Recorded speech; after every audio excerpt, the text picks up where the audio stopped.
અઠવાડિયા પહેલા જ વીર નર્મદ દક્ષિણ ગુજરાત યુનિવર્સિટીમાં વિદ્યાર્થી દ્વારા દારૂની ખાલી બોટલો મૂકવાનો મામલો હજુ શાંત પડ્યો નથી ને ત્યાં ફરી એકવાર દારૂને લઈને યુનિવર્સિટી ચર્ચામાં આવી છે। વીર નર્મદ સાઉથ ગુજરાત યુનિવર્સિટીની સમરસ બોયઝ હોસ્ટેલમાં દારૂની મહેફિલ ઝડપાઈ છે। 31મી રાત્રિએ યુનિવર્સિટીના બોયઝ હોસ્ટેલમાં દારૂની મહેફિલ માણતા 6 વિદ્યાર્થીઓ પૈકી એક પકડાયો હતો। યુનિવર્સિટીના રજિસ્ટ્રાર ઇન્ચાર્જ આરસી ગઢવીએ સમરસ હોસ્ટેલના રૂમ નંબર 106માં રેડ કરી હતી, જ્યાંથી 5 વિદ્યાર્થીઓ ભાગી ગયા હતા। ત્યારે એક વિદ્યાર્થી પકડાઈ ગયો છે, જેને પગલે યુનિવર્સિટીના કુલપતિ ડોક્ટર કિશોરસિંહ ચાવડા અને રજિસ્ટ્રાર ડોક્ટર આરસી ગઢવી દ્વારા તમામ વિદ્યાર્થીઓ સામે પોલીસ કેસ કરવાનો નિર્ણય લીધો હતો, જેના પગલે મોડી રાત્રે વેસુ પોલીસ દ્વારા દારૂડિયા વિદ્યાર્થીઓ સામે ફરિયાદ દાખલ કરાઈ। યુનિવર્સિટી દ્વારા હાલ તમામ વિદ્યાર્થીઓના પ્રવેશ રદ કરી દેવામાં આવ્યા છે। डॉक्टर रमेशदान गढ़वी, कुल सचिव वीर नर्मद दक्षिण गुजरात विश्वविद्यालय सूरत। साहब, યુનિવર્સિટીના કેમ્પસના જે હોસ્ટેલ છે તેની અંદર શું ઘટના બની હતી, કઈ રીતની કાર્યવાહી હતી?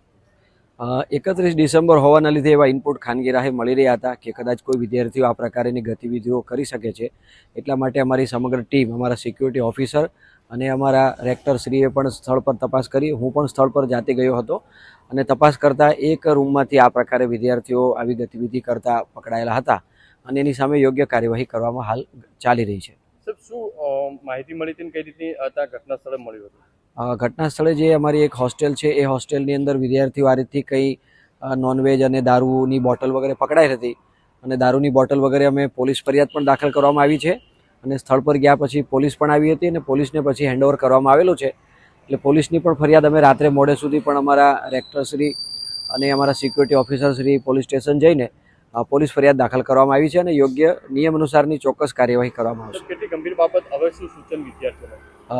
ગંભીર બાબત તો ચોક્કસ કહી શકાય। આ તો એક સમાજ જાગૃતિનો પણ વિષય છે, શૈક્ષણિક સંસ્થા છે, આવનારી પેઢી છે, વિદ્યાર્થીઓ આ રાષ્ટ્રનું ભાવિ છે, રાષ્ટ્ર નિર્માણમાં વિદ્યાર્થીઓનું ભૂમિકા છે। એટલે સૌ સાથે મળીને આપણે જાગૃતિ કરીએ, વિદ્યાર્થીઓમાં ડ્રગ્સ, શરાબ વગેરે નહીં હોવું જોઈએ, એના માટેની ચોક્કસ અમે યોગ્ય કાર્યવાહી કરીશું અને સમાજ સાથે મળીને કરશે તો આપણે આ ચોક્કસ આમાં આપણને સફળતા મળશે એવું લાગી રહ્યું છે। જે વિદ્યાર્થીઓ પકડાય છે તેમને સામે કઈ રીતની કાર્યવાહી અત્યારે?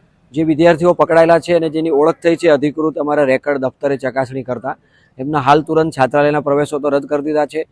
ફાઇલો પર હુકમ થઈ ગયા છે કે એમના પ્રવેશો પણ રદ કરવાની ઘટતી કાર્યવાહી કરવામાં આવે અને એની પણ બજવણી હુકમ વગેરે આજકાલમાં થઈ જશે। નિયમ અનુસારની ચોક્કસ કાર્યવાહી કરવામાં આવશે।